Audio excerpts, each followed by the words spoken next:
देख सकते हैं ये वन प्लस का हैंडसेट है, 7T मॉडल है। ये डेड है। देखोगे तो यहाँ पे रीडिंग जो है वो 0 आ रहा है। यहाँ पे फ्लैश फाइल नहीं पहुँच पा रहा है, जिसके कारण रैम का जिम्मेदार होगा, क्योंकि रोम रैम के थ्रू ही सीपीयू में फ्लैश फाइल डालेगा। एक बार डीसी सप्लाई का रीडिंग देख लेते हैं। अब क्या दिखा रहा है, बढ़ गया।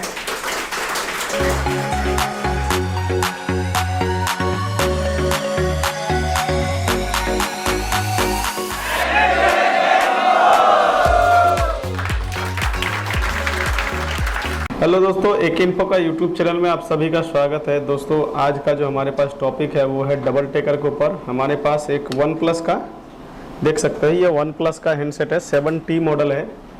ये डेड है। हम इसके देखते हैं क्या प्रॉब्लम है इसके अंदर। तो हम सबसे पहले देखिए इसका बैटरी का वोल्टेज चेक करते हैं कि इसका बैटरी का वोल्टेज कितना है। इसके लिए मल्टीमीटर को हम वोल्टेज रेंज में रख लेंगे और इसका बैटरी का वोल्टेज हम चेक करते हैं। देखो बैटरी का वोल्टेज 3.2 है, जो इसका मिनिमम और मैक्सिमम के बीच है। तो अगला जो कंडीशन है, हम डीसी सप्लाई से चेक करते हैं कि डीसी सप्लाई का जो है ट्रिगर क्या कह रहा है। सबसे पहले हमें जो डीसी सप्लाई लगाएंगे, इसके लिए हमें इसका बिफोर पावर पहले चेक करना होगा कि ये हैंडसेट के अंदर बिफोर पावर की दिक्कत है या नहीं है। इसके लिए आपको करना कुछ नहीं है। डीसी सप्लाई में जो है आपको मिनिमम मैक्सिमम वोल्टेज को सेट करना है और एम्पियर को सेट करना है। देखो एम्पियर मैंने जो यहाँ पर रखा है वो 3 एम्पियर रखा है। बैटरी कनेक्टर वाले पॉइंट पे जो है आपको ये डीसी सप्लाई का केबल कनेक्ट कर देना है। देखोगे तो यहाँ पे रीडिंग जो है वो 0 आ रहा है। यहाँ पे इसका मतलब हमारे मोबाइल में बिफोर पावर की दिक्कत बिल्कुल भी नहीं है, यानी कि इसकी प्राइमरी लाइन ठीक है, इसकी जो भी बीबेड और बीपीएस लाइन है वो ठीक है। तो हम इसको ऑन ऑफ स्विच प्रेस करके देखते हैं कि क्या ट्रिगर ले रहा है। देखो मैंने ऑन ऑफ स्विच प्रेस किया, 136 पे जाके ये होल्ड है, स्टक है। तो इसका मतलब हमारा प्राइमरी लाइन तो ठीक है, सेकेंडरी भी ठीक है, और इसकी सीपीयू जो है वो ट्रिगर कर रहा है, यानी कि सीपीयू जो डिटेक्ट कर रहा है पावर ऐसी से। लेकिन इस हैंडसेट का जो अभी देखो फ्लैश फाइल मांग रहा है, ये सीपीयू फ्लैश फाइल नहीं पहुंच पा रहा है, जिसके कारण रैम का जिम्मेदार होगा, क्योंकि रोम रैम के थ्रू ही सीपीयू में फ्लैश फाइल डालेगा।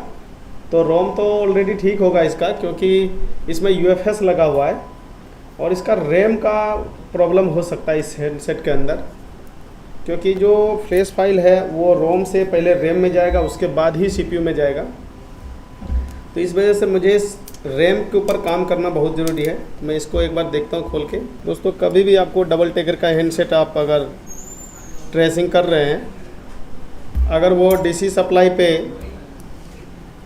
आपका 100+ अगर हो करके होल्ड होता है, तो आप बोल सकते हो कि ये जो है वो रैम का फॉल्ट होगा। अगर वो 0 हो जाता है तो आपको सीपीयू रैम दोनों ही रिवोल करना पड़ेगा। देखो यहाँ काम ऑलरेडी किया है, इसमें जो है वो हीट किया हुआ है। इसके ऊपर देखो पीपीडी लगा हुआ है, यहाँ पे ऑलरेडी हीट किया हुआ है रैम और रोम को।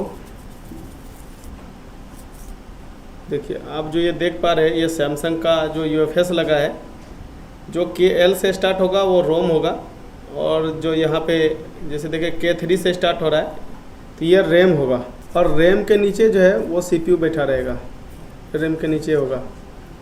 तो अभी मुझे यहाँ से सील्ड इसको कट करना पड़ेगा ताकि मैं इस रैम को अच्छी तरीके से निकाल लूँ। तो इसको सबसे पहले जो है अच्छी तरीके से क्लीन कर लेंगे। जो ये देख रहे हो, ये जो पेस्ट वगैरह लगा है ये हट जाना चाहिए, क्योंकि ये एक रीडिंग पे होल्ड है, वहाँ पे हमारा सिर्फ रैम का फॉल्ट होगा। मैं इसमें सिर्फ रैम को उठाऊंगा पहले, लेकिन इस पर हीट भी लगा रखा है, तो क्या पता कि इसका सीपीयू पे भी इशू हो। लेकिन अभी के रीडिंग के अनुसार मुझे रैम का इशू लग रहा है। इस वजह से मैं सिर्फ पहले रैम पे ही काम करूँगा। आप चाहे तो सील्ड एसएमडी से भी उठा सकते हैं, एसएमडी से सेफ मेथड रहता है, लेकिन यहाँ पे ऑलरेडी मैं सोचा कि चलो एक बार कटर से ही हटा के देखा जाए। अगर कटर से नहीं होता तो मैं एसएमडी से ज़रूर निकालता। तो अभी देखो, ये जैसे कि मैंने बताया था कि ये रोम है, ये रैम नहीं है, इसको काम नहीं करना है, हमें इस पे काम करना है। इसके नीचे सीपीयू होगा। देखो मैं आपको दिखा दूँ, देखो इसके नीचे सीपीयू होगा। तो हमें सिर्फ ऊपर ऊपर की आईसी निकालना है, नीचे की नहीं। अब हम इस आईसी को क्या करते हैं, इसको एक सिल्वर टेप के माध्यम से इसे हम कवर कर देते हैं।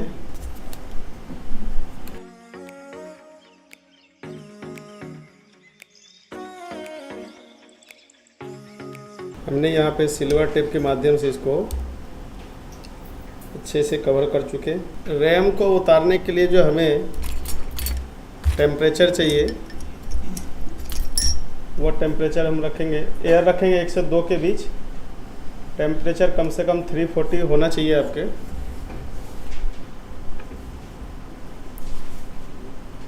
जो इसका डॉट इंडिकेशन है वो इस साइड पे है, इस साइड में इसका डॉट इंडिकेशन है रैम का, ये चीज़ का ध्यान रखेंगे।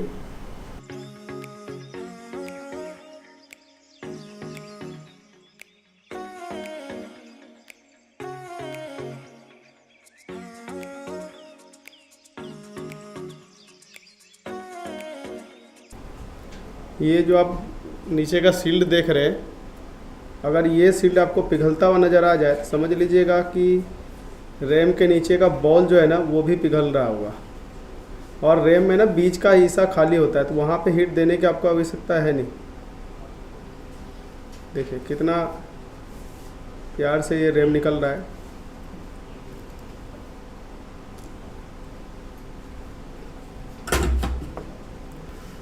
इसमें ऑलरेडी देखो काम किया हुआ है, मेरे हिसाब से रैम भी रिवॉल्व किया हुआ है, क्योंकि ग्लू इसका है नहीं। अगर रैम रिवॉल्व किया हुआ रहता है तो इसमें ग्लू नहीं रहता है, नहीं तो इसमें ब्लैक पेस्टेड आपको बहुत सारे मिलता।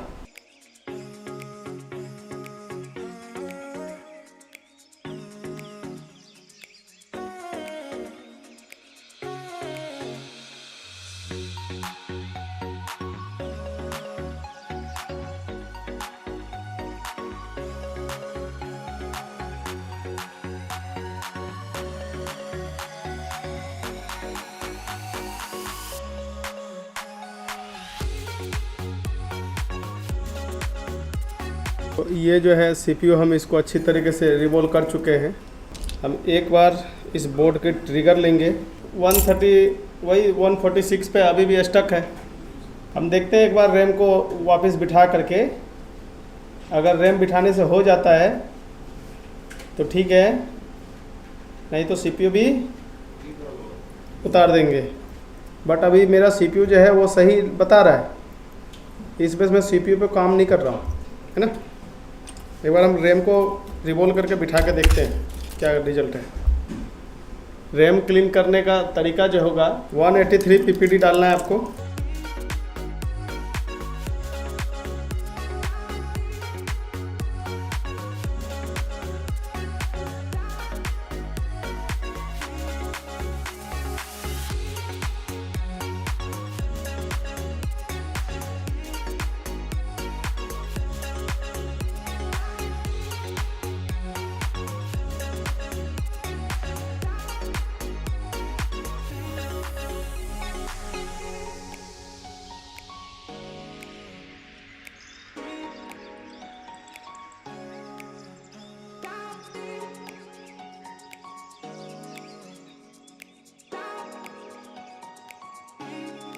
अगर ये रैम बिठाने के बाद भी सेम कंडीशन में होता है तो हमें रैम को चेंज करना पड़ेगा।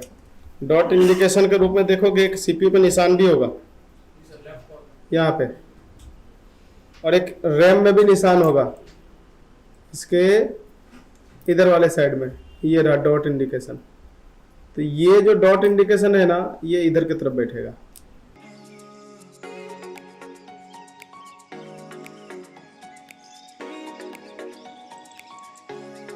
अगर आप रैम उतारते हो और डीसी सप्लाई पर रीडिंग 0 हो रहा है, यानी कि सीपीयू पे हिट लग गया, आपको सीपीयू भी उतारना पड़ेगा।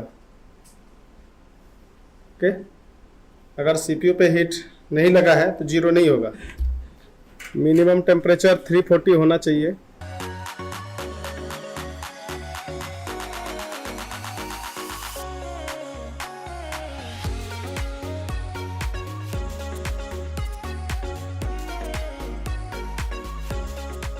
एक बार DC सप्लाई का रीडिंग देख लेते हैं।